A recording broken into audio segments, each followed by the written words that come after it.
Isso. Então, boa noite a todos. Estamos começando aí mais uma aula de Direito Penal 4, no turno da noite. Hoje é dia 2 de julho, e o tema será crimes contra a família. Acaba que, eu não vou dizer que está ultrapassado não, pessoal. Nós vamos discutir vários casos relacionados a esses crimes. Mas a questão é a seguinte: a família brasileira, ela mudou muito nas últimas décadas. Imaginem vocês que o Código Penal foi criado em 1940 para uma família daquela época. Passados mais de 80 anos, como que essa família está hoje? Em 1940, nós tínhamos uma família que era essencialmente patriarcal, né? O homem era o chefe da família, a mulher tinha um papel acessório de cuidar da casa e dos filhos, o homem era o provedor. Tanto é que na legislação antiga se falava, e tem essa nomenclatura no Código, se falava em pátrio poder. O que é pátrio poder?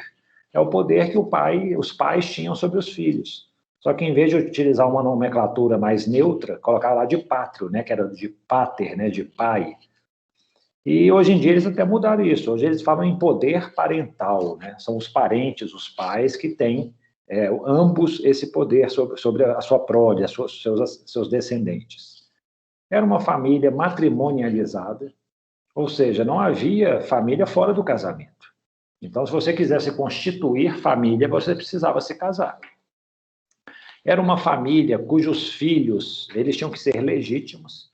Havia essa distinção, vocês verem o nosso... Não é um atraso, né, pessoal? Isso é cada época com seus valores, né, a sua evolução.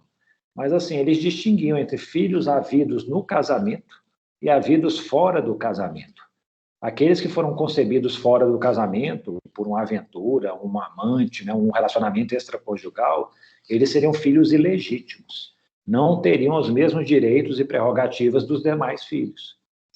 Era uma família patrimonializada, né? Vigorava lá muito mais a questão, talvez, patrimonial do que afetiva. Né? Os laços se formavam, havia uma dependência muito grande de todos para o pai de família. E era uma família heterossexual, né? Casais de sexos distintos que se uniam. Hoje isso está, né? Parece que praticamente tudo foi superado, né? Hoje se admite aí relacionamentos, união estável entre pessoas do mesmo sexo. Filho é filho em qualquer hipótese, bastou que seja, né, concebido por duas pessoas, ele será filho daquelas duas pessoas, sem nenhuma classificação, nenhum adjetivo. O homem, cada vez mais, ele vem perdendo ainda, né? Nós temos uma cultura predominantemente masculina, mas isso aí tem sido reduzido ao longo do tempo, né? O homem já não tem essa dominância, já existem, não são poucas as situações em que a mulher, né, já é a chefe da família, que provê, né, o sustento de todos. A família se constitui fora do matrimônio, se constitui pela afetividade, né, pelos relacionamentos que se formam. Outro dia eu estava vendo um artigo, já há mais tempo até, falando de família mosaico. Uma família, antigamente, era o quê? Pai, mãe, 2, 3 filhos, 4 filhos.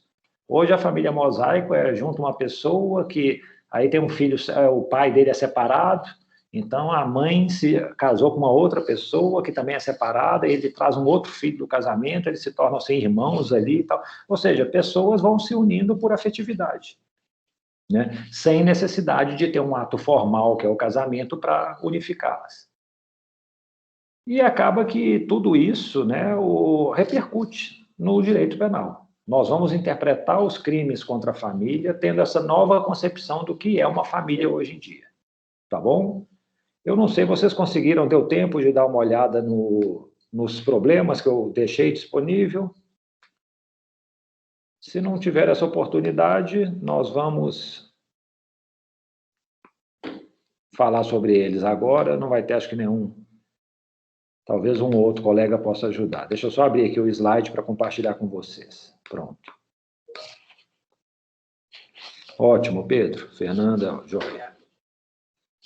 Então, vamos lá. Antes de falar de crimes, Bruno também, de crimes contra a família, ficou faltando um pequeno pedaço lá nos crimes contra a dignidade sexual, que trata justamente de delitos que são um ultraje ao pudor público, né? Tem uma conotação sexual, são dois delitos, o crime de ato obsceno e o crime de escrito ou objeto obsceno. Eu queria falar rapidamente sobre eles para vocês, tomando como exemplo esse primeiro caso, do Gerald Thomas. Vocês viram lá a reportagem, né? O que aconteceu? O Gerald Thomas, ele é um... Eu estou esquecendo o nome, não é teatrólogo, não, gente. Ele é diretor de teatro, né? Ele faz peças, dirige peças teatrais. E ele teve uma exibição no Rio de Janeiro, né? No período noturno, no Teatro Municipal. E acabou que, no final, acho que o pessoal não entendeu muito qual era a proposta da peça dele e começou a vaiar. Ele ficou indignado com as vaias, subiu no palco, ele simulou lá uma masturbação e fez o famoso bunda lelé, né? Exibiu as nádegas aí para o público. E no dia seguinte já foram lá, deram, né? Fizeram uma representação, uma notícia crime contra ele, e ele foi autuado por ato obsceno. E aí eu pergunto para vocês, né? Será que ele realmente praticou um ato obsceno? O que vocês acham? O ato obsceno é isso, essa que é a infração, praticar um ato obsceno em lugar público, ou aberto ou exposto a público.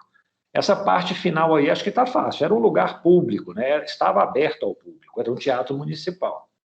Agora nós temos esse elemento aqui, ó, ato obsceno, que é um elemento normativo. O que é um elemento normativo no tipo penal? É aquele que exige um juízo de valor, né? O juiz vai olhar para aquilo e vai chegar assim, ó, deixa eu tentar interpretar qual que é o sentido dessa expressão.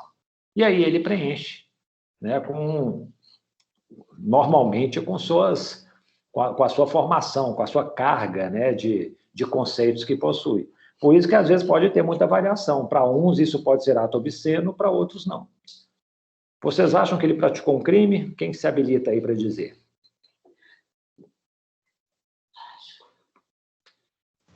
Eu acho que sim. Fernanda acha que sim, então. Alguém acha que não? Tem uma opinião oposta? Eu vi na notícia, né, na reportagem, que até falo, né, acho que é um elemento para defesa dele, de que não tinha nenhuma conotação sexual, o ato, que foi só uma resposta à vaia do público, né, a esse, talvez, constrangimento que ele tenha sofrido por parte do público. Não sei, eu acho que talvez possa... Eu não sei exatamente se isso poderia configurar como um argumento favorável para descaracterizar o ato obsceno, né? Acaba que é um argumento, né? Eles podem chegar e falar assim, ó, ele estava lá em liberdade de expressão, ele estava respondendo, ele não tinha nenhuma intenção, porque a gente talvez tenha que pensar nisso, né? Ó, isso está inserido nos crimes contra a dignidade sexual. Realmente teve uma conotação sexual? Por um lado, né, pessoal, ele simulou masturbação, isso parece que tem. Ele mostrou partes do corpo, né? Eu fico imaginando o senhor que está lá com um sobretudo, um casaco, aí ele anda nu pela rua, abrindo o casaco assim, se exibindo, né? Isso aí é prática de um ato obsceno, né? Mais alguém tem opinião, concorda, discorda? Porque senão vocês estão igual ao Supremo Tribunal Federal. Porque o que aconteceu? O Supremo Tribunal Federal, vejam vocês, né, gente, como é que... Eu acho assim, para o judiciário funcionar, uma questão como essa não deveria chegar ao Supremo Tribunal Federal. Eu acho que é coisa pequena. Isso, gente, é infração de menor potencial ofensivo. É uma coisa assim, a pena máxima aqui vai ser 1 ano. Dificilmente ele será preso, né? Assim, quase que impossível falar que ele será preso. Então, assim, chegar no Supremo Tribunal Federal, e vejam vocês, para chegar lá, não pula diretamente para o Supremo.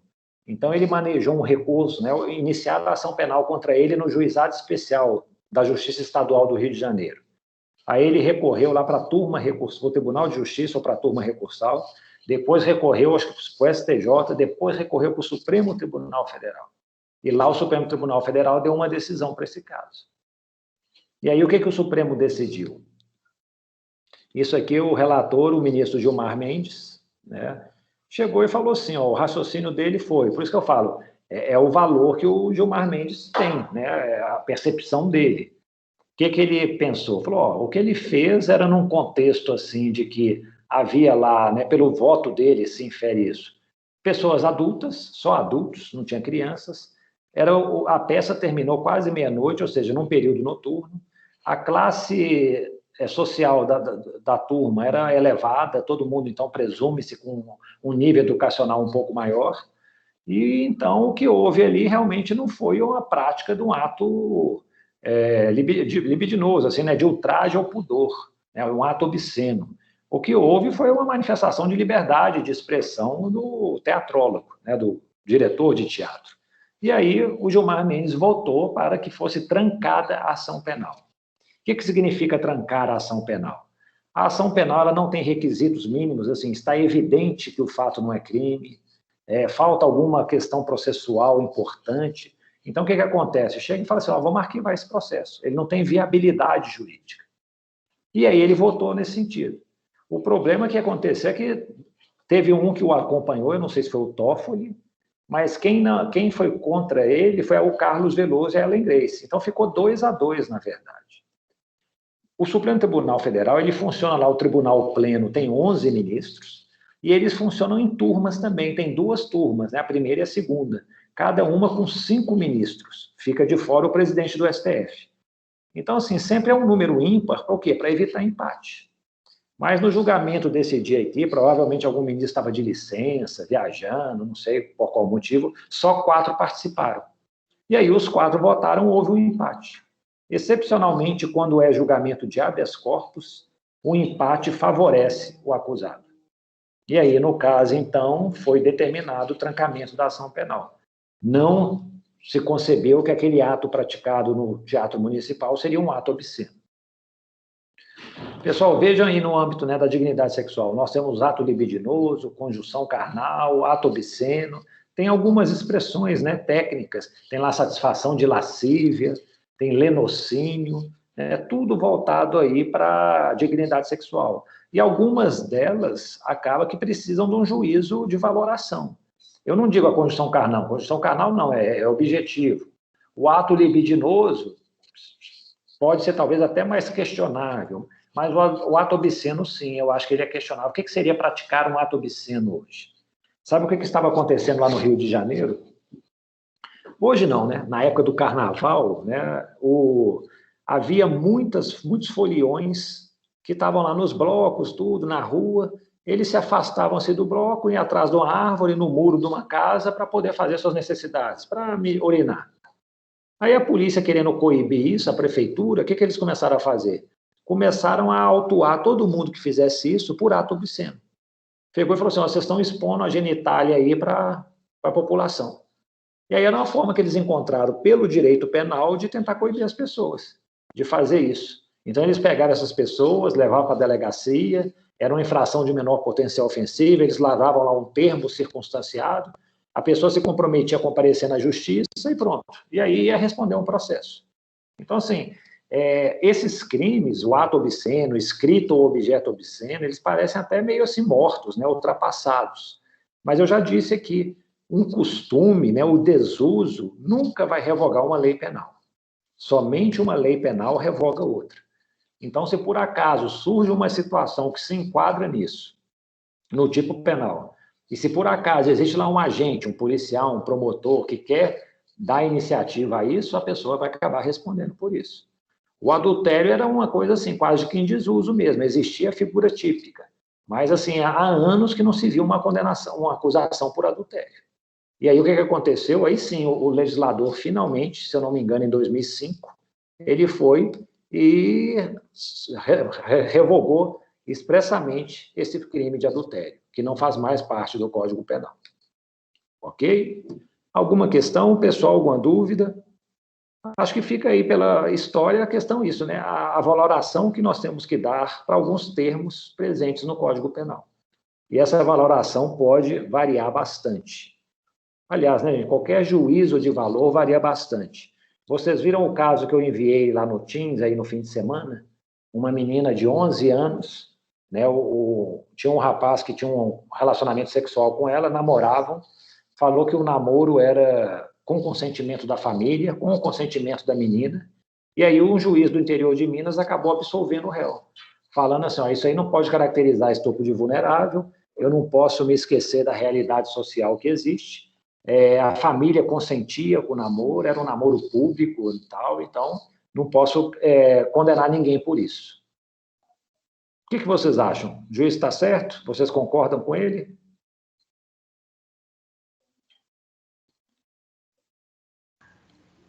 Eu acho, assim, que o artigo que fala sobre isso, ele é bem claro, né?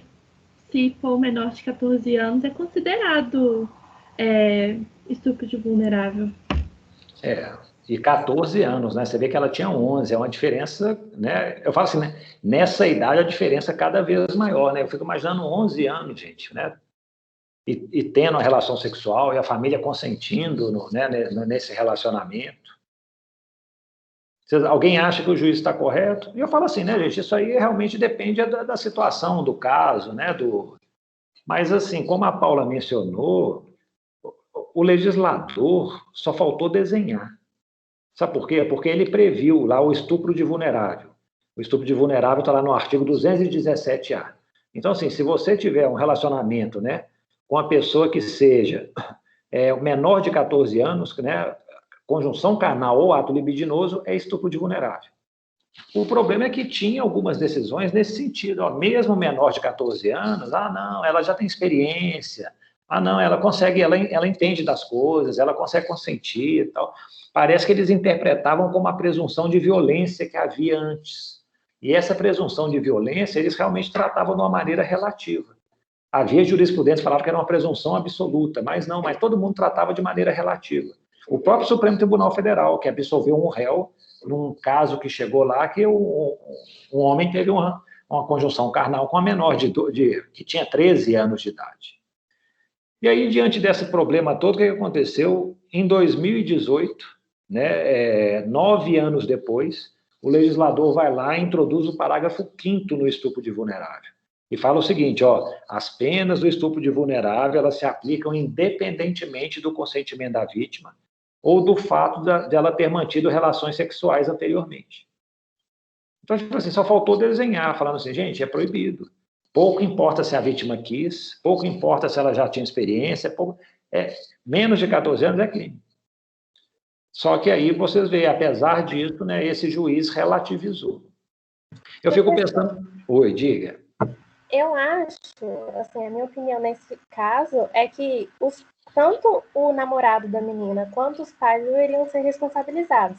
Até para tornar como modelo para o resto da sociedade, porque, infelizmente, o caso dessa menina é muito comum no Brasil.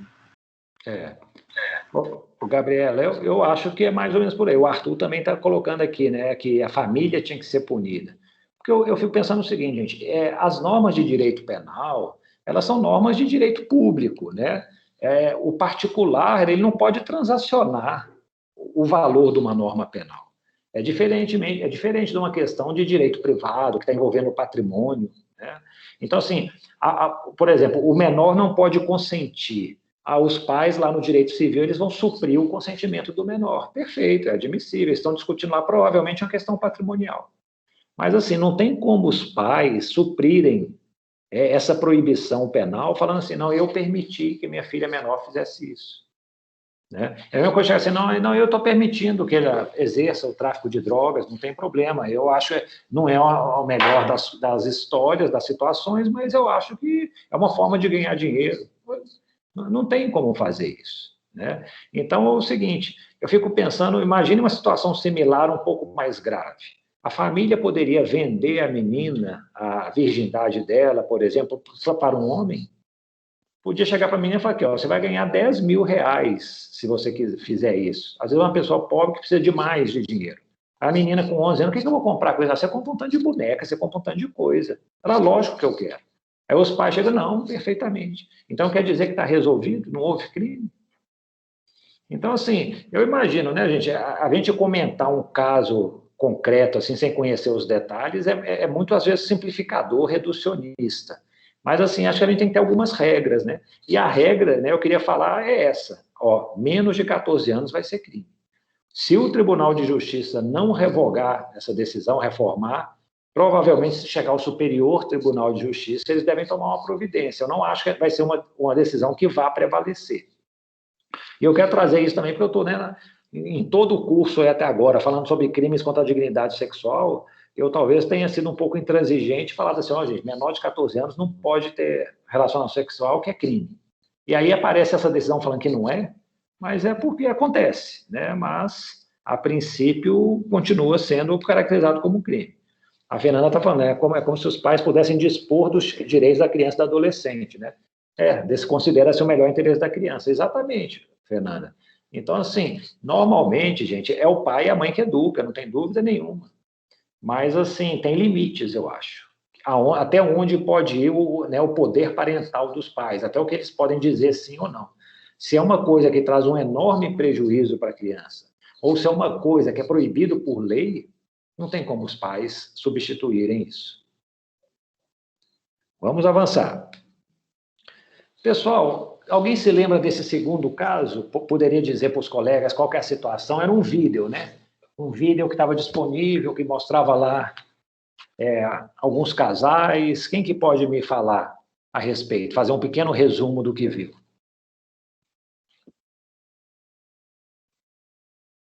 Alguém se lembra? É aquele vídeo? O vídeo, sim. Era um cara que ele mantinha, né, a união estável com uma moça há mais de 30 anos, eu acho, se eu não me engano. Mas ele também... Não, ele era casado com uma delas, mas ele também mantinha a união estável com outra, provia família, tinha uma filha, e a outra esposa, né, não sabia disso e tal. E aí ele faleceu, e elas entraram na justiça, uma delas, né, entrou na justiça pedindo para que a pensão dele fosse compartilhada, né, assim, porque ela também estava ali, constituía uma família com ele, ela até fala, né, ele deixava aqui o cheque para eu fazer as compras e tal. Mas era uma questão civil, né? O do vídeo. Exatamente, Paula. Gente, tem muito artista no mundo, né? Uma vez eu vi um caso lá no Amazonas, que o rapaz, ele tinha 3 mulheres. Ele era vendedor. Então, também o fato de ser vendedor facilita, né? O vendedor ambulante. Então, ele tinha na cidade lá uma mulher com filhos, ficava lá uns meses com ela, agora vou trabalhar. Ia para outra cidade, ficava meses com a outra, vou trabalhar, tal. Ficou isso anos. E sem nenhuma das 3 saber o que acontecia. Aí, quando ele faleceu, vieram lá os pedidos de pensão. Aí chegou lá o INSS, né, que paga a pensão. Pô, mas peraí, eu não posso pagar a pensão para 3 mulheres, a lei não permite. A mulher é uma só. E aí o negócio judicializou, né, foi para a justiça. E aí o juiz teve uma decisão meio salomônica, ele falou, ó, nenhuma das 3 conheciam uma a outra, ele tinha uma vida realmente como se fosse casado, né, uma união estável com todas elas. No final das contas, quem está sendo prejudicada são elas, e não ele, né? E no final, né, já morreu e tudo, e deixou o problema aí para trás. Eu acho mais justo dividir entre as 3. E o juiz foi e mandou dividir entre as 3 a pensão. Né? Agora eu fico pensando nisso, o Arthur já está adiantando aqui a resposta. Vejam vocês, gente, não havia união estável quando o Código foi redigido em 1940. A união estável começou a aparecer, essa nomenclatura, na Constituição de 88. E aí eu fico pensando o seguinte, né? O que é o crime de bigamia? É alguém sendo casado, casar-se novamente. Já que o casamento e a união estável hoje são muito parecidos, geram os mesmos direitos, eu poderia falar que existe uma bigamia de união estável? Nesse caso aí que a Paula comentou, né? Imagina assim, ó, ele tinha um casamento e contraiu uma união estável. Ele cometeu o crime de bigamia? O Arthur já falou que acha que não, né, Arthur? Que é uma analogia em prejuízo do réu, considerar um casamento como uma união estável. Eu penso o seguinte, nós não temos que adotar uma interpretação evolutiva do que era um relacionamento em 1940, era só o casamento, a sociedade era matrimonializada, e hoje pensar numa união que existe além do casamento? que é que vocês me dizem? Todo mundo concorda com o Arthur? Alguém diverge?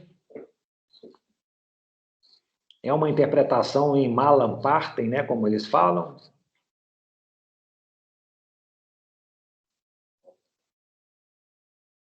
Nem deveria ser crime a bigamia? O Pedro concorda disso. Eu já pensei, assim, já vi relatos de pessoas não aqui no Brasil, mas lá nos Estados Unidos, que vivem em relacionamentos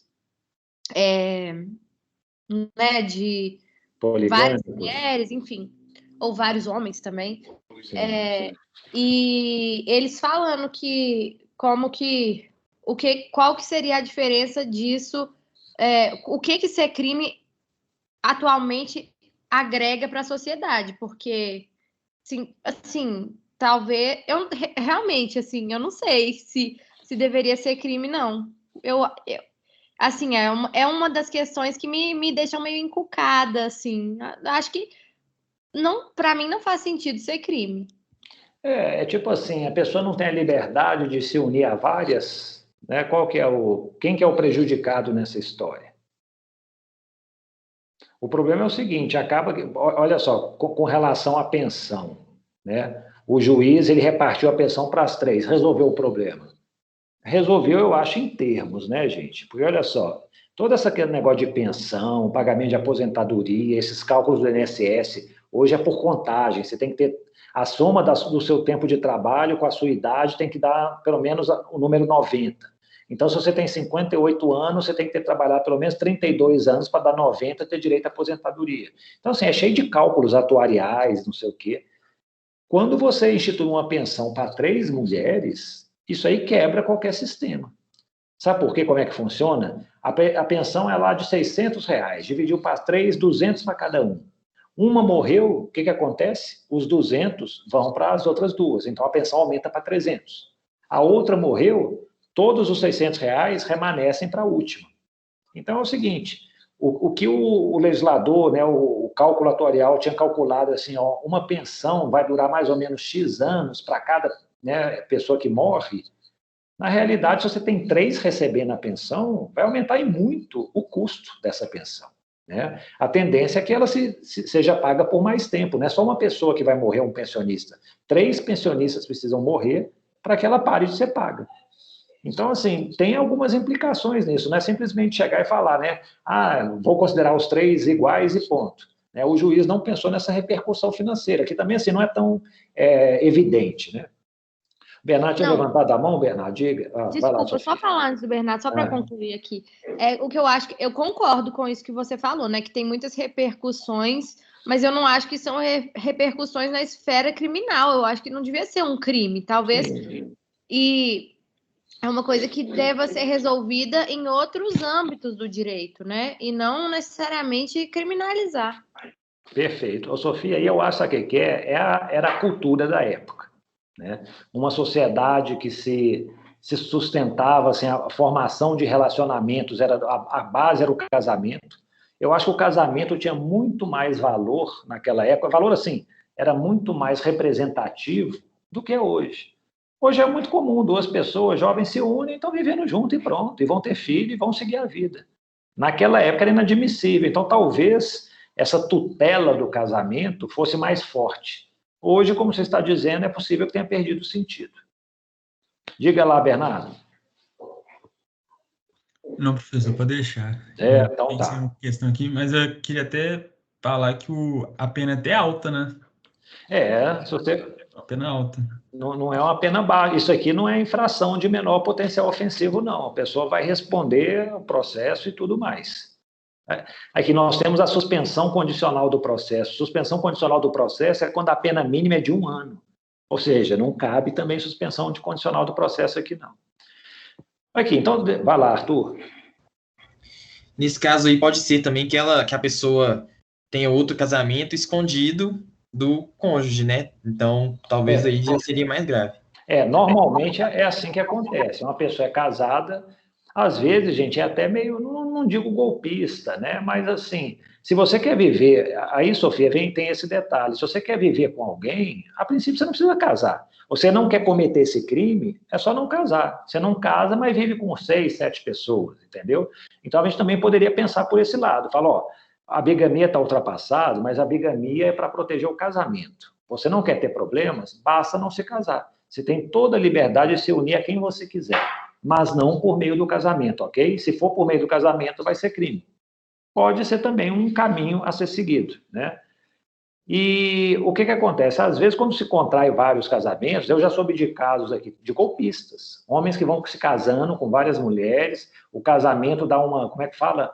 É um selo, né? Um símbolo de que o relacionamento talvez seja mais forte, seja mais sério, não é um namoro. Você precisa é um ato solene que se formaliza por documentos e tal. Então, isso aí dá maior credibilidade, talvez, a um relacionamento. Aí os fraudadores se aproveitam disso e vão, às vezes, tirando dinheiro da mulher, desviando patrimônio e tudo, e vão fazendo esse golpe em várias situações. Mas aí o problema maior talvez nem seja o casamento, né? O problema maior é a fraude, né, que vem posterior aí, que se casa. Mas deixa eu só deixar mais claro aqui, eu não sei se vocês já tiveram direito de família, acho que ainda não, né? Mas aqui, nós temos três tipos de relações no nosso direito, assim, que se discute normalmente. O casamento, que é a coisa assim mais formal, a união mais formal que existe. Nós temos a união estável, ela tem esse conceito, uma convivência duradoura, pública, contínua entre homem e mulher, né, com o objetivo de constituir família. Acabou que a jurisprudência do Supremo Tribunal Federal falou, ó, não é só união entre homem e mulher, não. Pode ser também entre 2 homens, entre 2 mulheres, né? Admitem aí a união homoafetiva. Então, não, né, eles avançaram aqui na interpretação no conceito do Código Civil. E nós temos o concubinato. O concubinato, deixa eu assim, não é um caso, um encontro fortuito. São relações assim frequentes entre um homem e uma mulher, mas que não podem se casar. Então, por exemplo, o homem já é casado, se ele tiver um outro relacionamento, né, frequente e tudo, esse outro relacionamento ele vai ser um concubinato. E o Supremo Tribunal Federal, recentemente, ele decidiu nesse sentido. Qual que era o caso concreto? Tinha um homem que era casado com uma mulher, ele começou a ter um caso com outro homem, esse caso durou muitos anos, né, foi quase que uma união estável, e aí, quando ele faleceu, o que aconteceu? O namorado dele queria a pensão, queria dividir com a mulher. Aí chegou ao Supremo Tribunal Federal, o que o Supremo falou? Falou, ó, o direito brasileiro não aceita a poligamia, né, é relacionamento monogâmico. A princípio, eu nem sei de onde que tirou, assim, não tem um dispositivo concreto que fale isso, mas foi essa a interpretação que ele deu.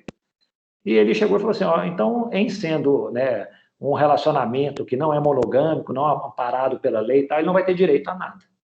Foi diferente da decisão do juiz do Amazonas. O juiz do Amazonas, lá que eu falei das 3 mulheres, ele meio que falou que a poligamia era admissível. Tanto é que cada uma gerou direitos, né? Cada uma teve uma parte da pensão. O casamento, pessoal, é a união estável, eles geram direitos iguais, sabe? Não tem diferença. Em termos de pensão alimentícia, se separar, em termos de sucessão, herdeiros, né? A metade do patrimônio vai para a mulher ou vai para o marido, é a mesma coisa. Já o concubinato não gera nada. Então, assim, existe alguma diferença entre casamento e união estável? É a questão, acho que, da formalização. O casamento é algo mais solene, documentado, formalizado. Eu já vi uniões estáveis, gente, que o pessoal declara uma escritura pública em cartório, falando que tem a união estável, mas isso não é obrigatório. Faz isso quem quer. Né? Então, assim, a união estável se prova por outros meios, mas se quiser fazer uma escritura pública, pode fazer, não há mal nenhum. Mas a Constituição fala o seguinte, ó, admite-se a união estável, tal, devendo a lei facilitar sua conversão em casamento. A ideia que se dá é essa, aqui, ó, a união estável nós aceitamos, é perfeito, tudo, mas o ideal é que seja casado, né? A lei vai instituir mecanismos para facilitar a conversão em casamento, né? Então, parece que a legislação quer isso, né? Que entre uma união estável e um casamento, opte-se pelo casamento. Né? Talvez, eu não sei, pela prova, a prova do casamento é mais fácil, não sei qual é o fundamento para isso.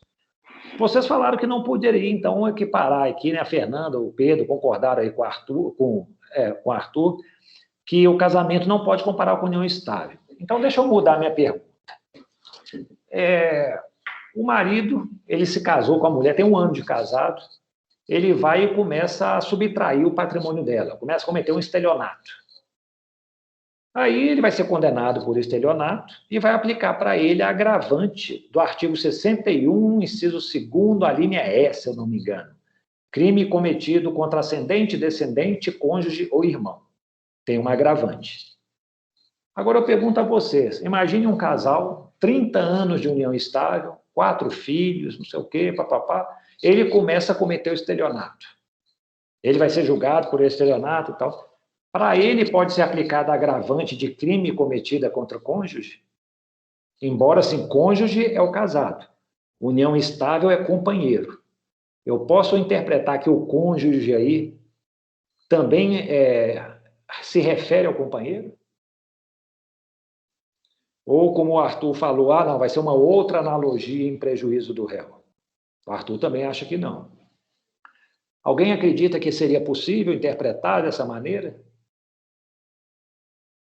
Onde o código está lá claramente falando cônjuge, eu falo, não, admite-se aqui o companheiro. Eu acho que é analogia em Malapartem também. É analogia em Malapartem. Perfeito. Joia, Júlia. Mais alguém? Ninguém para defender o ponto de vista minoritário? E é minoritário mesmo, porque assim, a doutrina, a jurisprudência a maioria fala que não pode. Mas assim, gente, aí é minha opinião, né? E pode ser uma opinião minoritária. Eu acho, na verdade, que é diferente da bigamia. Uma coisa é o seguinte, o crime de bigamia, o que ele está tutelando é o casamento, a instituição chamada casamento, que é uma coisa mais solene, formalizada, tal. Hoje em dia existem outros tipos de relacionamentos que não sejam casamento? Existe união estável, existe concubinato, mas o que o tipo penal está lidando é casamento. Então, eu acho que não daria para ali falar que o casamento pode ser substituído por união estável. Eu concordo com você, seria uma analogia em prejuízo do réu. Mas eu fico pensando no crime cometido contra o cônjuge. Por que se pune mais gravemente alguém, o cônjuge que comete um crime com o outro, o filho que comete o crime com o pai, o irmão que comete o crime contra o outro? Por que vocês acham que se pune mais gravemente? Existe um agravante para isso? Acho que tem um sentido de traição ali, né? Que é uma pessoa que você deveria poder confiar, e aí a pessoa não é confiável. Ô, Júlia, eu concordo com você. Eu acho que é exatamente isso. É uma quebra de confiança, né? Você talvez tenha uma relação muito próxima com seu pai, com seu irmão, com o seu cônjuge, e aí ele te pega assim, uma apunhalada pelas costas. Então, talvez mereça uma reprovação maior. Aí eu fico pensando o seguinte, na união estável não existe isso. Imagine, eu dei um exemplo aqui, eles estão casados há 1 ano, não tem filhos, não tem nada, tal, ele vai ter um agravante, porque é cônjuge. Agora o outro teve 4 filhos, constituiu um patrimônio, está lá 30 anos casado, tal, ele comete o mesmo crime. Ele não quebrou a confiança? Será que não daria para ter essa interpretação? Então, assim, eu acho, mas igual eu estou falando, é minoritário. Para mim, a proteção aqui é um pouco diferente da bigamia. Não é uma questão de ser ou não casamento, mas sim a quebra de confiança que existe. E aí eu acho em qualquer relacionamento. Às vezes até num relacionamento de concubinato, né? É um relacionamento que não vai gerar direito, mas vai chegar e falar assim, aqui, ó, eu vivia com ele, eu encontrava com ele toda semana, durante 10 anos. Eu tinha uma proximidade muito grande, né? O concubinato talvez não tanto, né? Talvez eu esteja exagerando, porque ele é uma relação assim que normalmente o direito não acolhe. Mas uma união estável, que é legalmente aceita, prevista na Constituição, eu acho que poderíamos, talvez, dar essa interpretação mais ampla. Mas, como eu disse, acho que só eu penso assim. Diga, Paula. Professora, na verdade, eu tenho uma dúvida, assim. Nesse crime de bigamia, quando fala em contrair casamento com outra pessoa, né, para fora do casamento, eu fico pensando assim, o cartório ele não teria que ter algum tipo de controle, assim, para saber se uma pessoa já é casada e deixar a outra casar? Porque, em tese, esse crime, se tivesse esse controle no cartório, ele nem existiria. Seria assim, um crime né? impossível. Exato. Né? Pelo meio de execução, não seria possível cometê-lo. Eu acho que o grande problema é que as bases de dados não são unificadas. Talvez, assim, a gente possa ter um sistema único em Minas Gerais, mas eu acho que no Brasil inteiro não tem. Então, assim, então ele casou aqui em Minas, aí ele vai lá para Pernambuco. Eu acho que acho que não se comunicam, sabe, o sistema de informações cartoriais de cada estado. Eu não sei como é que está o grau de evolução hoje em dia, mas até uns anos atrás eu sei que não tinha comunicação nenhuma. Então, assim, as pessoas não sabem. Aí nós temos para o casamento, tem o que eles chamam de proclamas. Eles fazem editais que publicam, alguém conhece algum impedimento, e fica lá durante 15 dias publicado para aparecer alguém falando que tem impedimento. Mas quem que lê proclama? Qual de vocês que já foi lá, já leu um proclama falando assim, fulano está casando, não sei o quê. É um edital, é uma coisa meio fictícia, entendeu? Seria muito melhor, em vez de ter uma coisa fictícia como essa, ser mais prático, falar assim, vamos unificar o banco de dados, agora eu quero ver, né, quem que vai conseguir casar se a gente tem todo o cruzamento de informações. Vamos fazer igual a Receita Federal. A Receita Federal tem informação de todo mundo. E ela tem informação, ela cruza informações de tudo, de empresa, de não sei o quê, de cartão de crédito, tal. É difícil você fraudar a Receita Federal. Cada vez está mais complicado. Mas nos cartórios ainda acho que não chegamos nesse nível de evolução. Vamos avançar, gente. E esse caso aí, quem pode explicar do Miserinha, explicar para a turma aí do que se trata?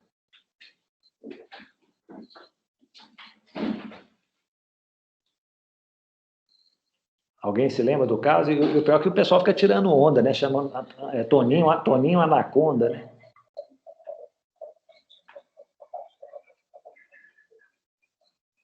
Ninguém se habilita? É muito constrangedor? Vamos lá, Arthur. O Arthur tinha aberto o microfone aí.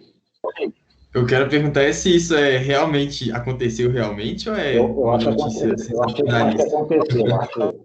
Eu acho que é verdade. Pelo menos assim, foi noticiado em vários jornais. Como é uma notícia mais antiga, né, já tem quase 10 anos, eu encontrei em poucos jornais atualmente, mas eu me lembro na época, eu falei, nossa, que constrangimento. Né? Oi? Eu acho que ela assumiu o risco aí, não tem... Não tem crime, não. Pessoal, qual que é a situação, né? Tinha um casal, namoravam, ela queria ter um relacionamento sexual com ele falava, não, questão de religião, só depois de casamento, só depois de casar tal. Ela esperou, se casaram, aí foram lá para a lua de mel, quando ela foi ver, encontrou lá o Miserinha, né? E aí ela ficou indignada com a situação, o que ela fez? Botou a boca no trombone, né, que acho que é o pior de tudo, e pediu uma indenização, porque falou que ele foi enganado, né, que ela foi enganada. Aí eu estou falando assim, isso aí é uma discussão no âmbito civil, né? Ela está pedindo indenização, tal, não é penal. Mas é o seguinte, olha o que dispõe o artigo 236 do Código Penal. Se você contrai um casamento, né, induzindo, né, o cônjuge a um erro essencial, ou ocultando um impedimento, né, uma proibição de se casar, você vai responder por um crime. Como é que a gente sabe o que é um erro essencial, o que é um impedimento a se casar? Pessoal, nós não conseguimos interpretar esses crimes contra a família sem recorrer ao direito civil. Vocês já viram que no caso anterior eu falei lá de casamento, união estável, concubinato, ou seja, são conceitos do direito civil. E por isso que eu falo, sempre precisou recorrer ao direito civil. Antes recorria ao Código de 1916. Hoje recorre ao Código de 2001. Se o próprio Código Civil evoluiu, isso aí vai repercutir na área penal. Vamos primeiro aqui em impedimento, né? Só para vocês terem uma ideia. O que é impedimento ao casamento? Eu não sei se vocês sabem, mas, por exemplo, pai não pode casar com filho. Sogro não pode casar com genro. Né? Sogra com genro, sogro com a nora. Quem foi adotado de um cônjuge não pode casar. Irmãos não casam. Pessoas já casadas, isso é bigamia, não pode.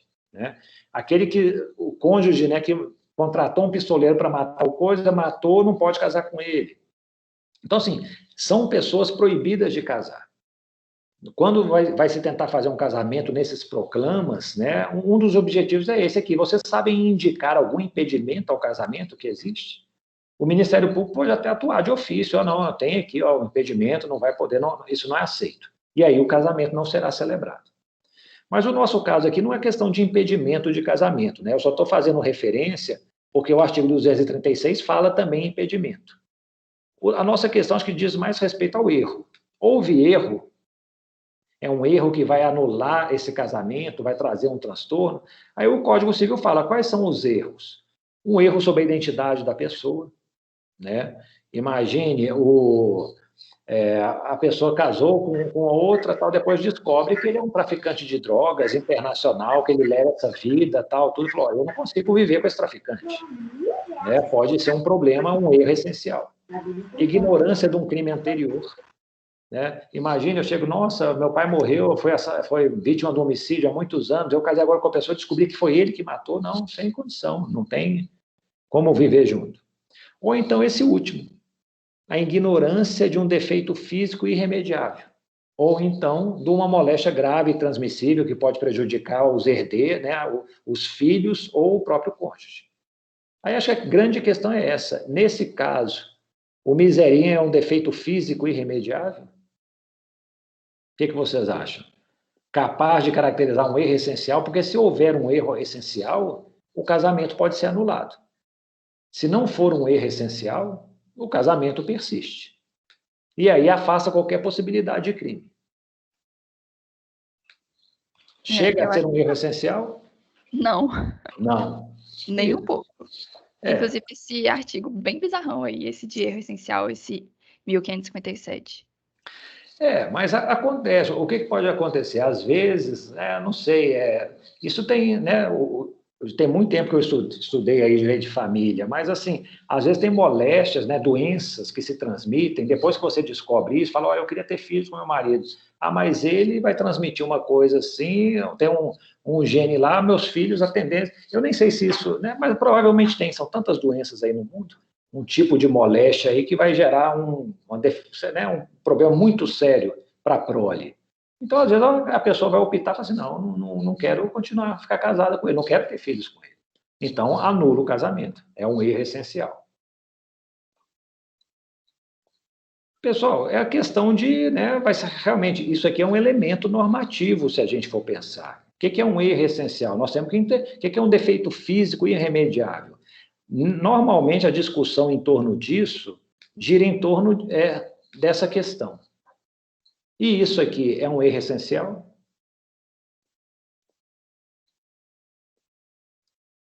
Nunca tiveram nenhum contato previamente ao casamento, tal, e quando vai ter depois, constata-se que isso não é possível. Eu acho que sim. Nesse caso, sim. Você, Gabriela? Gabriela tinha, acho que, aberto o microfone. Eu acho que sim, professor. Então, assim, isso pode ser um erro essencial. E aí tem um caso aqui, ó, foi até no Tribunal de Justiça. O que aconteceu? O casamento foi anulado. A mulher falava que casou com seu marido, ficaram 6 meses sem ter nenhum contato sexual. Ela permaneceu virgem.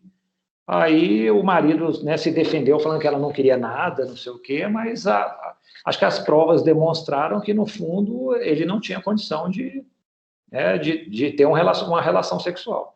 E aí está falando aqui, ó, impotência coeunde, né, uma expressão em latim. Existe a impotência generande e a coeunde. A generande é aquela impotência para gerar filhos, é estéril. Já vi muitas decisões falando que a impotência de gerar filhos não é um erro essencial. Aí as decisões falam assim, na verdade o casamento não é só procriar, né? Tem o dever de fidelidade, sustento, amor, apoio entre os cônjuges e tal. Ainda que não tenha filhos, pode haver o casamento, não é um erro essencial. Não é caso de anulação. Mas o tribunal, em se tratando de impotência coeunde, ou seja, impotência para ter para o coito, para ter o relacionamento sexual, aí, no caso, ele falou, não, é um erro essencial. Aí, talvez, assim, a relação sexual é indispensável para uma convivência. E aí, eles autorizaram a anulação do casamento. Só tem um detalhe, pessoal, que eu não falei para vocês aqui.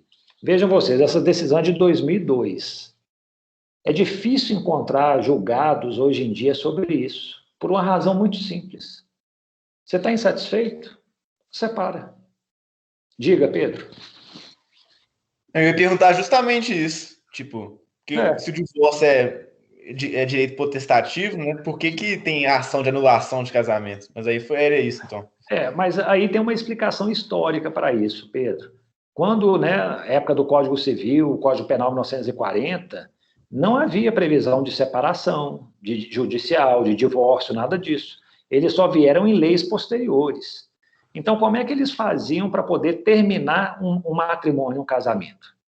A única hipótese era anulando o casamento. Então, eles tinham que tentar enquadrar alguma coisa num desses dispositivos do Código Civil de 1916.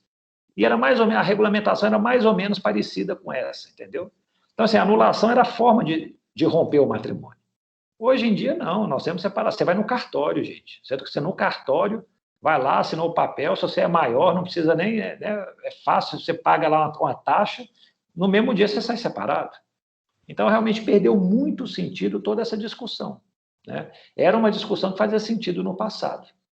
Mas hoje, para vocês terem ideia, o Código de 1916, que vigorou até 2001, tinha uma causa de anulação de casamento, que sabe qual que era? Quando o homem descobrisse que a mulher, em até 10 dias após o casamento, não era virgem.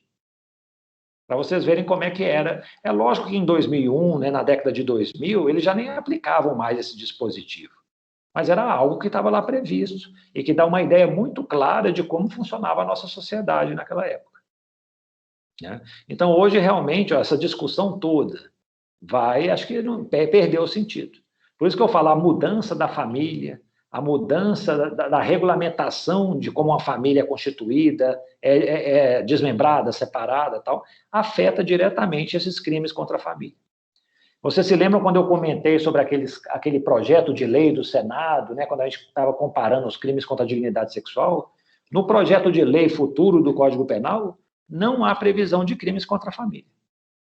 Eu acho que eles chegaram e falaram assim, não, toda questão relacionada à família se resolve pelo direito civil. Eu acho que foi essa a conclusão. Pessoal, vocês conhecem essa novela? Como é que é a novela mesmo? Amor à Vida? Do Bruno e da Paulinha? Alguém já assistiu? De manhã falaram que adoraram, que era uma novela inesquecível. Ninguém se lembra? É coisa de gente mais velha mesmo? Eu não conhecia essa novela, não. Fui ficar sabendo da história agora. Você, Fernanda, conhecia? A Nazaré. Tinha a Nazaré. A Nazaré era isso mesmo, Bruno. O que aconteceu, gente? Qual que é o caso? O Bruno é o Malvino Salvador, um ator da Globo. Ele estava lá com a mulher para ter uma filha, foram para o hospital, a gravidez deu um problema no parto, a mulher morreu e a filha também. Ele saiu de lá desesperado. Aí eu lembro que ele estava lá andando na chuva, tudo. Aí ele ouve um choro de uma criança. Coisas que acontecem no dia a dia, um choro da criança numa lata de lixo. E aí ele viu, chegou perto, falou, gente, é uma criança, tal, pegou no colo, tal. Voltou correndo para o hospital, falou para a médica que era amiga dele, aqui, fala que eram gêmeas. Então, uma das filhas morreu, mas a outra sobreviveu. Ela falou, tá bom, vamos falsificar as coisas aqui, alterar, ela vai nascer com o seu registro, você vai ser o pai dela. Dito e feito.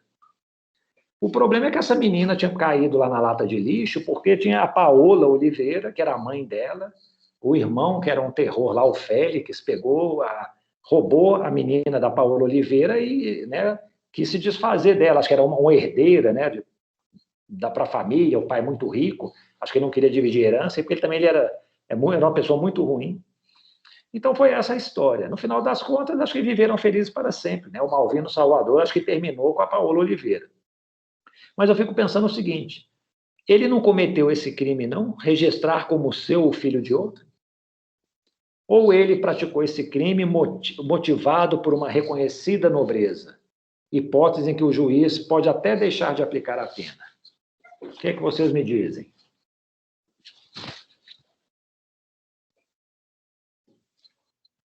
Eu acho que ele cometeu sim, eu acho que tem todo um procedimento, E ele poderia até ganhar guarda sobre essa criança, tornar-se o pai adotivo dela, mas não registrar como se fosse seu próprio filho.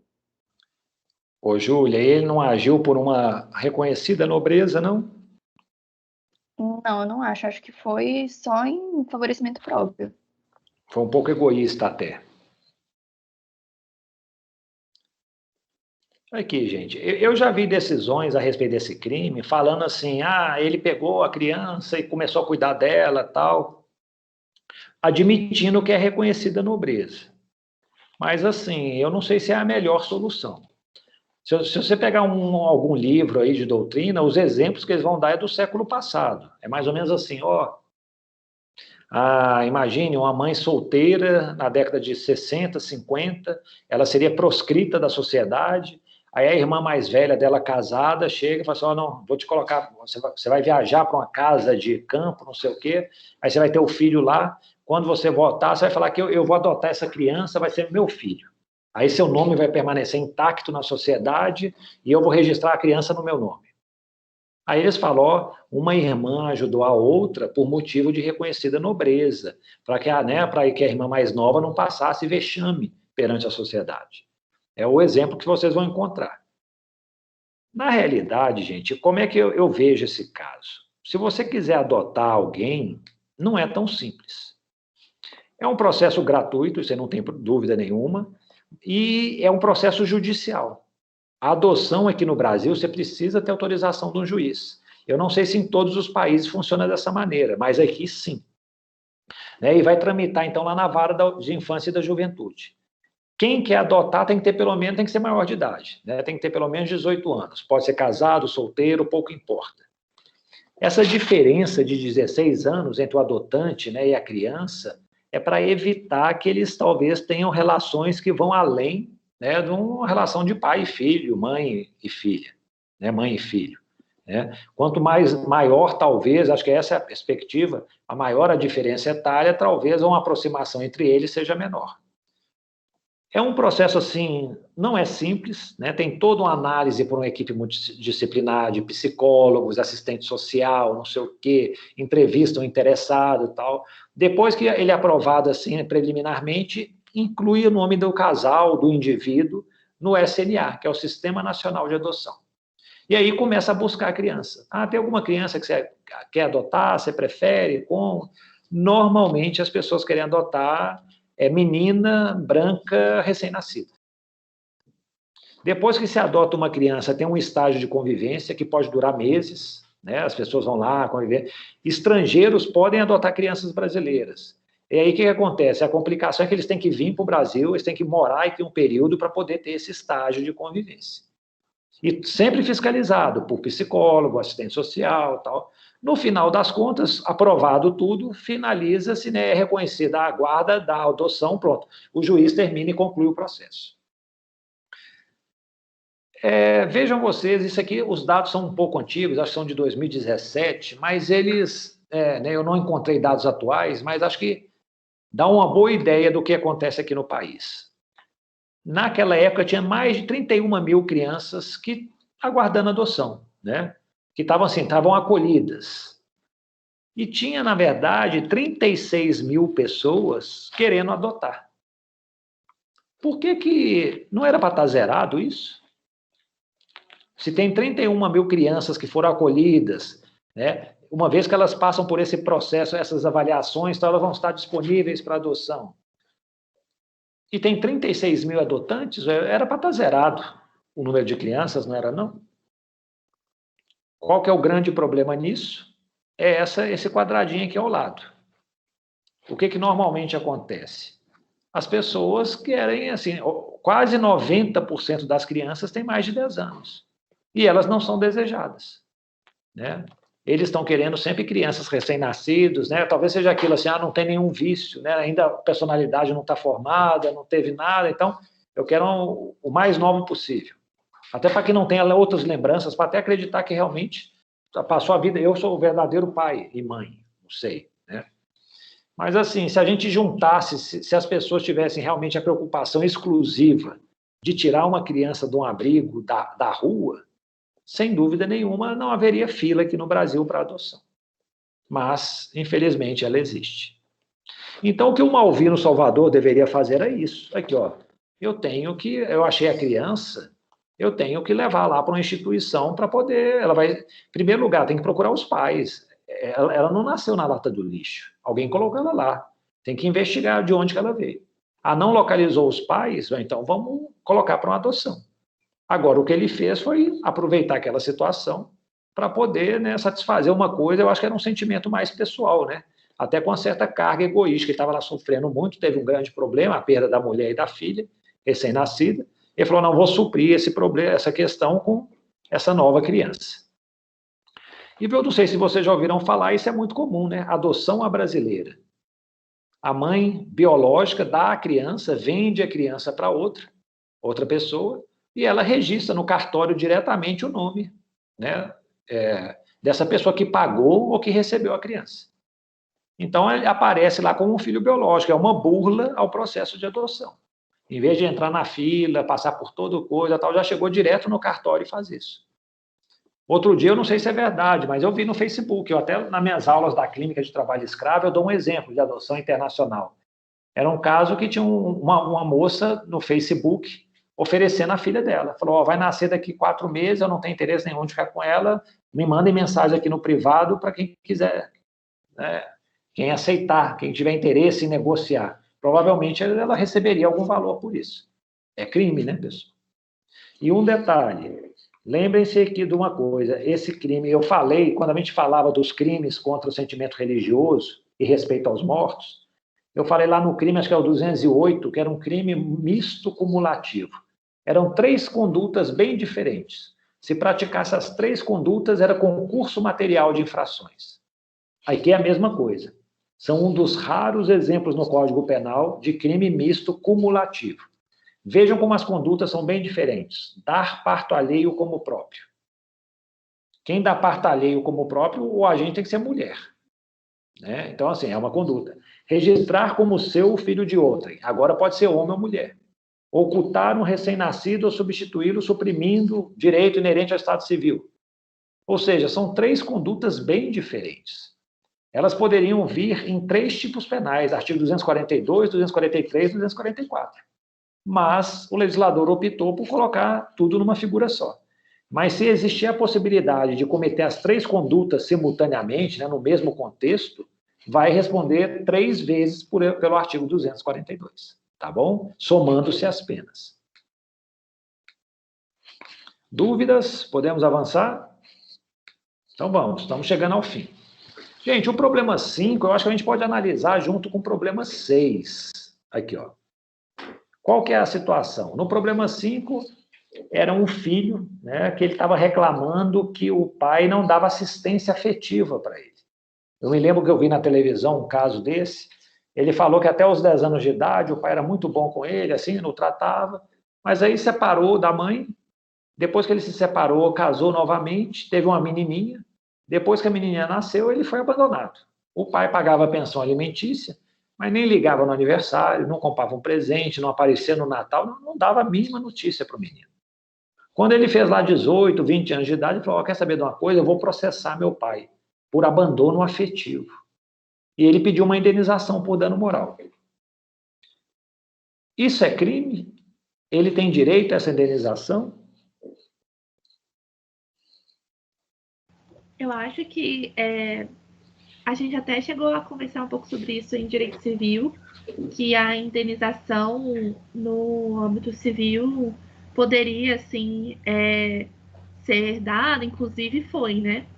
Mas eu acho que, pelo tipo penal, isso não entraria como o crime, né? Assim, porque não é material, né? Então, assim, eu acho que não daria para enquadrar no tipo. Paula, é por aí mesmo, né? O tipo é exclusivamente o seguinte, ó, obrigação mínima do pai é prover o próprio sustento. Sofia está concordando aqui, eu também. Então, assim, é dar recursos financeiros para a pessoa sobreviver. E não só para filho, né? Aí tem que o cônjuge, menor de 18, né? Ascendente, tem algumas vítimas, assim, mais específicas para esse delito. Aí fala também questão de pensão alimentícia. né, quando ele deixa de pagar sem motivo e tal. Normalmente acaba que as pessoas dificilmente são processadas por isso, né? Acaba que quem não paga a pensão alimentícia, o que acontece? Vai preso. Ele vai preso até o dia que ele resolver pagar a pensão. Não tem, acho que, melhor cumprimento de obrigação no Brasil do que pensão alimentícia. São raros, quando o cara não paga é porque realmente ele não tem dinheiro mesmo, né? Não tem, ele vai ter que virar dinheiro. Mas assim, você não pagou, prendeu, pronto. Só vai ser solto o dia que pagar. Funciona. Então, assim, abandono material. Nós não estamos falando de um abandono afetivo, né? No caso que eu mencionei, o pai estava pagando pensão sempre, nunca deixou de pagar, né? Ele cresceu com os recursos financeiros que o pai fornecia. Essa questão eu lembro que foi, assim, no início meio tormentosa, sabe? Teve o Tribunal de Justiça que acho que não concedeu a indenização, aí recorreram para o STJ, o STJ concedeu. Aí depois, tipo assim, né, ajuiza uma ação dessa, o pessoal vê que deu certo e começa a ajuizar várias ações na mesma, né, similares. Eu só sei que o STJ chegou e, mais ou menos assim, ó, vamos firmar esse entendimento. E foi o que aconteceu, e é hoje o que está valendo, né? Essa é a jurisprudência que está sendo aplicada.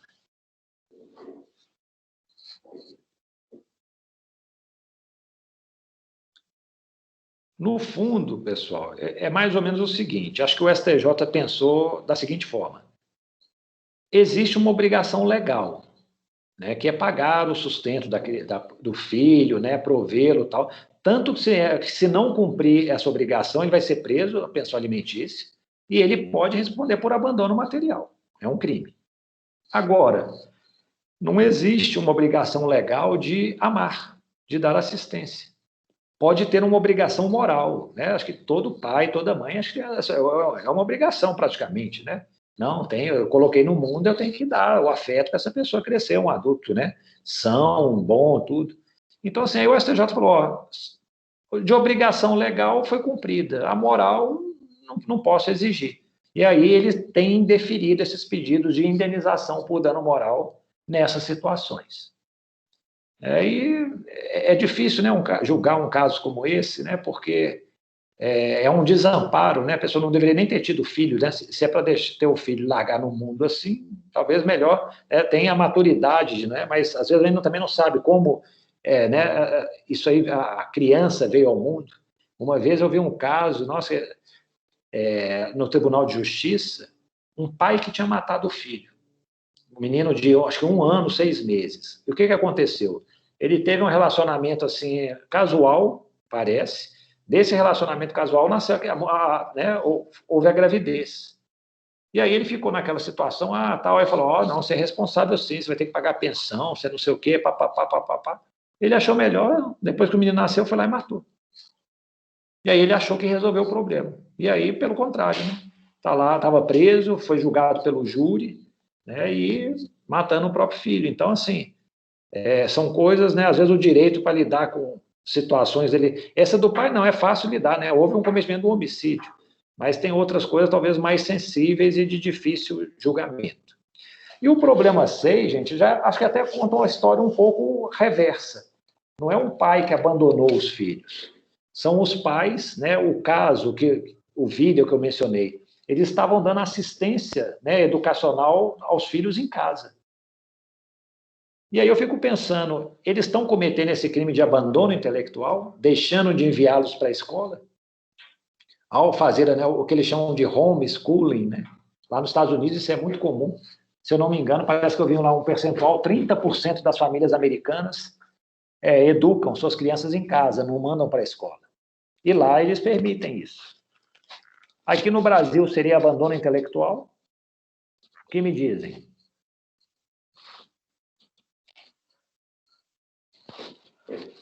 Professor, eu acho que dá para olhar por 2 lados. Nesse caso, eles não deixaram de prover a instrução primária, eles educaram em casa. Mas, por outro lado, pode ser que tenha prejudicado a criança ou que vá prejudicar ela, porque ela não vai ter esse acesso à escola na idade certa, a educação primária na escola, né?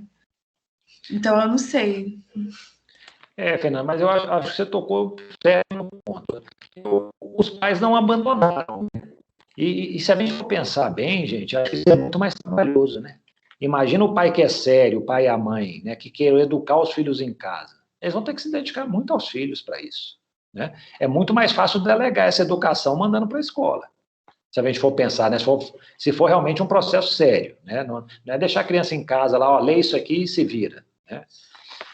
Por um lado, realmente não houve a instrução formal na escola, mas eu acho assim, talvez eu acho não, pelo menos a minha concepção, para caracterizar um crime, acho que não, né? O que pode acontecer é ter algum prejuízo realmente na questão formal da educação, né? Como é que é? Os filhos vão poder fazer um Enem? Eles têm um segundo grau completo? Como é que vai funcionar isso? Digam lá, pessoal, levantaram a mão aí. Paula, Gabriela, Sofia. Eu acho, assim, talvez no crime, no tipo penal, ele não teria nenhum tipo de sanção, mas eu acho que em outras áreas do direito, acho que principalmente com o Estatuto da Criança e do Adolescente, talvez fosse possível algum tipo de responsabilização e tal, porque o ECA, ele fala mais especificamente sobre a escola, não só sobre essa instrução, né, assim, Sim. ter acesso a esse conhecimento, que de fato eles tiveram, né? Paula, eu fico pensando o seguinte, acaba que é uma opção que eles fizeram, né? Talvez não seja uma opção convencional, né? Não é a maioria que faz isso. Mas, assim, eu acho que teria que realmente analisar o caso e falar assim, ó, eles forneceram uma educação que foi, assim, importante, né? Que foi útil. No caso que eu mostrei nos vídeos, né? Não sei se vocês se lembram, parece que tinha um menino de 14 anos que estava passando no vestibular, né? Para entrar na faculdade. E o outro também mais novo, acho que tinha um desempenho melhor ainda. Então, assim, eu acho que eles foram muito bem educados, né? Não sei se nesse caso específico poderia, talvez, mesmo no Estatuto da Criança e do Adolescente, falar que houve algum tipo de restrição. Mas nós vamos ver daqui a pouco o que o Supremo falou a respeito disso. Vamos lá, Sofia, depois Gabriela. Então, gente, acho que eu fiquei feliz de ter a oportunidade de falar sobre isso, porque eu estou fazendo uma disciplina da formação livre, que é da pedagogia. E eles falam muito sobre essa questão, principalmente na educação infantil, né, que é de sei lá, 2 a 6 anos, enfim. E que o tanto que a gente não tem que entender a educação só como o aprendizado e o conhecimento, porque, principalmente na educação infantil, precisa dessa questão da convivência e da socialização para o desenvolvimento da criança. E, assim, eu acho que, mesmo nesse exemplo, né, que vamos supor, a pessoa fica um gênio, passa no Enem, sei lá, fica muito, muito bom o Enem com 14 anos. Mas eu acho que tem um prejuízo, sim, ainda mais, né, que nem eu disse, na fase da infância, e a grande maioria, né, pelo que eu entendi, dos pedagogos atualmente, são absolutamente contra, e no sentido de privar a criança da fase de socialização. Mas, assim, realmente, eu não acho que é uma questão criminosa, né? Claramente não é. Mas eu acho que tem prejuízo, sim, independentemente do entre aspas, resultado. Sim. Tá vendo? Eu estou achando interessante isso. Em vários aspectos, vocês estão falando assim, isso não é uma questão de direito penal, isso aí que não dá para caracterizar um crime. E talvez seja por isso que acho que o projeto de lei não prevê mais crimes contra a família. Realmente, talvez não fosse uma questão... Sabe o que eu já vi esse crime? Uma vez, por exemplo, acho que foi no interior da Bahia, um promotor de justiça chegou, começou a chamar todos os pais que não estavam deixando os filhos irem na escola. Às vezes eu chegava e falava assim, era gente muito pobre, falava que não, eles estão me ajudando a trabalhar lá na roça. Ou então a escola é muito longe, para mim é muito difícil levar, não sei o quê, eu perco parte do meu dia. Ele começou a chamar todo mundo lá na promotoria, falou que, se você não se virar para prover a instrução, mandar os filhos para a escola, você vai ser processado criminalmente. E foi uma coisa assim que funcionou. Então, eles ficaram muito assustados com a situação e falaram, eu vou fazer das tripas corações, mas meu filho vai estudar.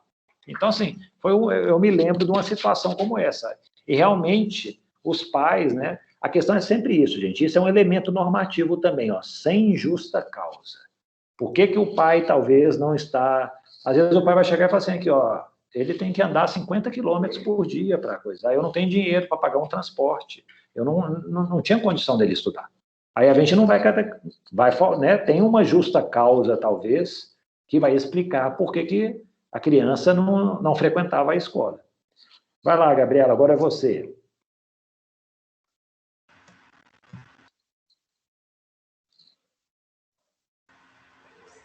O meu raciocínio segue um pouco o raciocínio da Sofia, um pouco não, ou segue totalmente. Porque eu também acho que a instrução primária não é só o conteúdo da teoria, envolve outras coisas, é bom para construir tanto o intelecto da criança quanto o caráter de um futuro adulto, porque é na escola que a criança vai conviver com pessoas diferentes do seu âmbito familiar, então ajuda um pouco a criança a sair um pouco da bolha que tem dentro da família, aprende a entender que existem pessoas diferentes a ela, então também interfere na desconstrução de preconceitos, então acho que de toda forma a criança vai ser prejudicada. Não, pessoal, eu concordo com vocês o seguinte, meus filhos estudam em escola, eu não quis educá-los em casa, eu acho que, né, essa convivência é muito boa. Eu estou vendo aí a pandemia, eu tenho achado ruim, né, eles não poderem ir para a escola, para a faculdade, ter convivência, né, acabou de entrar na faculdade, mal conhece os colegas, está tudo à distância, então, assim, eu acho que isso é importante. Mas eu fico pensando o seguinte, os pais não têm o direito, talvez, de fazer isso? Chegar e falar assim, ó, eu quero ser um ermitão, eu vou morar numa montanha, vou levar minha família para lá, nós vamos ficar trabalhando na roça, extrativismo, vivendo aqui, aprendendo, vivendo as coisas da natureza, e essa é a vida. Poderia fazer isso? Vamos lá, Alberto. Na verdade, um tema bastante interessante, né? Muito interessante, mas a gente olha a sociedade como está hoje, né? A sociedade brasileira, se a gente imaginar, né, a escola, né, a gente coloca um peso muito grande na escola, a escola como uma tábua de salvação de tudo. Se a gente imagina que boa parte do que nós temos hoje na sociedade seja por parte dos preconceitos também, das coisas boas e dos preconceitos, a escola está ali também fazendo parte desse contexto. Então, eu acredito que os pais podem, sim, cuidar muito bem da educação dos filhos e, por outro lado, prover esse relacionamento, independentemente de ser somente pela escola. Enfim, eu acredito nessa outra possibilidade também. Roberto, e eu concordo, assim, é perfeitamente possível mesmo, né? Assim, às vezes a gente também é uma questão, assim, um certo comodismo, a gente deixa para a escola educar. A escola, a meu ver, é um complemento, né? A educação ocorre em casa, né? E a escola talvez seja um apoio. Mas, assim, faltando a escola, vai faltar educação, só se não tiver educação em casa. Aí o Alberto falou, não, ele pode, por outros meios, talvez, se relacionar, tal. Eu acho que também fica um pouco mais difícil, mas é possível também. Não, às vezes ele tem um clube, ele faz parte de um Rotary e tal, não quer estudar, mas ele tem outros tipos de convivência, a família é grande, tem a convivência familiar, primos, tal. Então, assim, né, mas não é um assunto pacífico. Diga, Arthur, para a gente encerrar. E aí eu vou já passar para o próximo slide. Eu acho que não é o ideal, mas como já acontece em vários países do mundo e tal, se for bem regulado, poderia ser, inclusive, permitido, porque já é uma prática comum no resto do mundo. Não, exatamente, é isso que eu queria avançar para o próximo slide, até para mostrar. Eu estou vendo a Fernanda, né? Se dolosamente impedir o filho de estudar, seria cabível, né? Mas, nesse caso, não vê abandono intelectual. Exatamente, pessoal, não é nem tipo assim, não é dolosamente que não quer também estudar, né, Fernanda? Não, aliás, o crime exige o dolo, mas o que eu quero dizer é o seguinte, não pode ser um não querer qualquer, porque assim, às vezes a pessoa não tem condições de fazer aquilo, né? Como no exemplo que eu dei, é difícil o transporte, por isso que realmente o sem justa causa aqui, de certa maneira, ele vai dar amparo para aquelas situações em que, tipo assim, o sacrifício é muito grande para poder estudar. Mas uma coisa que também eu penso, gente, talvez no passado isso fosse mais comum. Hoje em dia nós estamos nos modernizando, né? O país está melhorando, crescendo, tem escolas no interior, tem tudo, ônibus escolar. Então, assim, já o acesso à educação, acho que não é um problema tão grande. Talvez o nosso problema maior seja a qualidade da educação que se oferece. Eu só sei que o Supremo aqui, gente, uma recomendação, né? Nunca façam um slide assim com tanto escrito. Mas é porque eu deixo disponível, vou deixar ele disponível, esses slides, para vocês, e para vocês até consultarem, né? Para a prova, para alguma coisa. Mas o Supremo, julgando esse recurso, era justamente sobre o ensino em casa, o ensino domiciliar, que eles chamam em inglês, né, de homeschooling.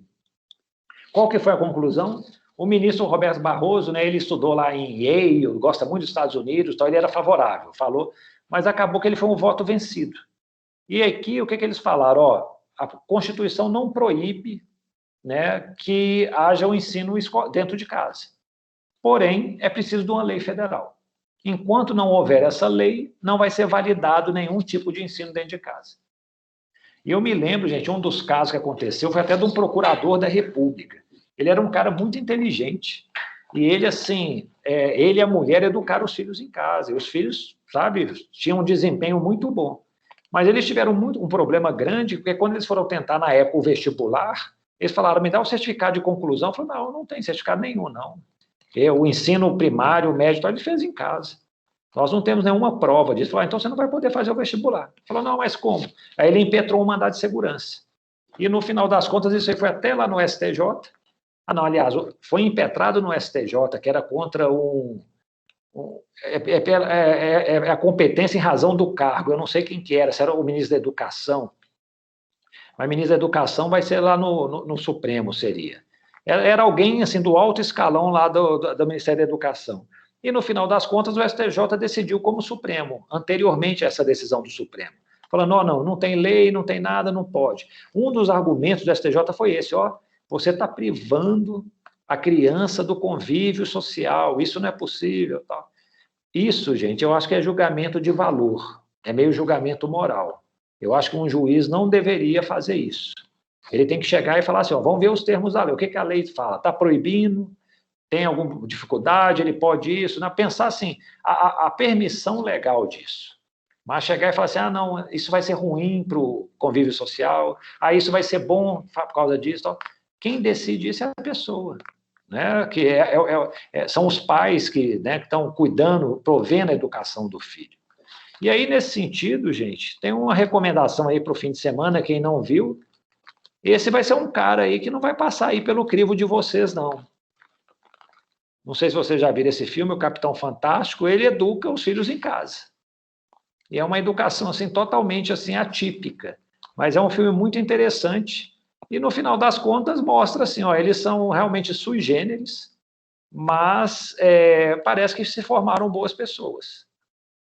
Né? É a recomendação. O Bruno já viu, então, gostou. Eu também gostei muito. Achei tem pontos lá muito interessantes aí para poder, né, discutir. Ok? Professor, só falar uma coisa rapidinho. Eu amo esse filme, acho maravilhoso e tudo mais. Mas, assim, eu acho que esse filme, é claro que ele retrata uma coisa muito específica do, entre aspas, homeschooling. Porque, assim, vocês estão me escutando direito? Sim, estamos. Ah, tá. Terminei o ensino médio nos Estados Unidos e conhecia várias pessoas que optavam por fazer homeschooling. Sim, e muitas dessas pessoas, é claro que eu não tenho dados aqui, né? Estou falando da minha percepção, mas que a maioria dos pais que escolhiam homeschooling faziam por uma questão de, assim... Ai, gente, que horrível falar isso, mas, assim, de não querer que a escola pudesse doutrinar os filhos, e aí acabavam dando uma educação super unilateral para os filhos, e era uma coisa, assim, na minha percepção, absolutamente bizarra. Não é o caso do filme, né? Que o filme, ele deu uma educação super ampla, né? Para os filhos que liam muitos materiais e tudo mais. Mas eu acho que é perigoso essa ideia do homeschooling por esse lado. Porque, primeiro que, ainda que você tenha contato com outras pessoas, por exemplo, você vai na igreja, mas aí você perde a questão da diversidade, porque você está encontrando pessoas de um mesmo nicho, sabe? Sim. Enfim, essa foi a minha perspectiva. Perfeito. Diga lá, Paula. Eu pensei num caso que eu vi numa disciplina sobre direito da criança e adolescente. Não era exatamente sobre homeschooling, mas eu acho que um pouco falando dessa questão dessa decisão dos pais sobre a criação e a educação da criança ou não, que uma mãe ela queria impedir que as filhas tivessem acesso às aulas de educação sexual na escola, porque falou que não era compatível com a educação que ela dava para dentro de casa e tal. E aí as filhas entraram com pedido para ter essas aulas, né? Elas terem essa educação.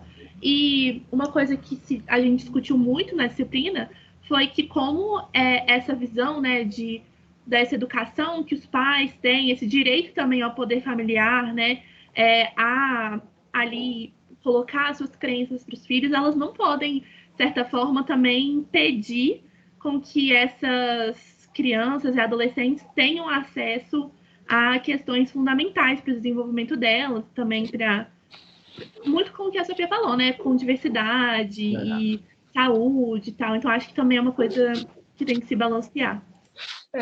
Gente, o que eu vejo é o seguinte, nós temos, acho que, uma tutela muito grande do Estado, né? Existe, talvez justificável, né, pela nossa população, o índice de desenvolvimento humano, questão de nível de pobreza e de formação, né, educacional, mas assim, que é mais ou menos que presume, às vezes, que existem quase incapazes.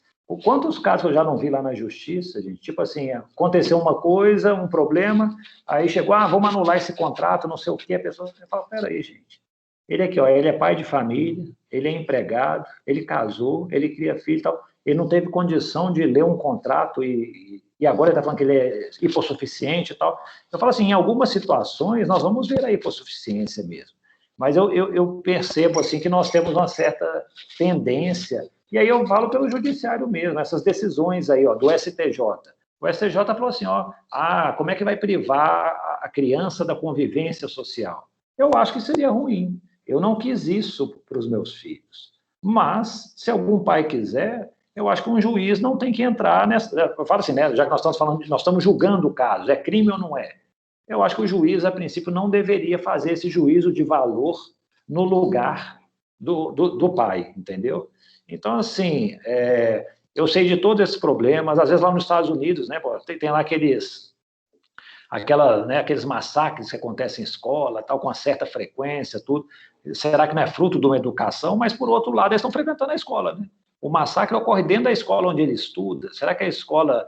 Tipo assim, a escola não doutrina também? Uma universidade, um determinado professor, só vai ser ruim a doutrina que é dada em casa?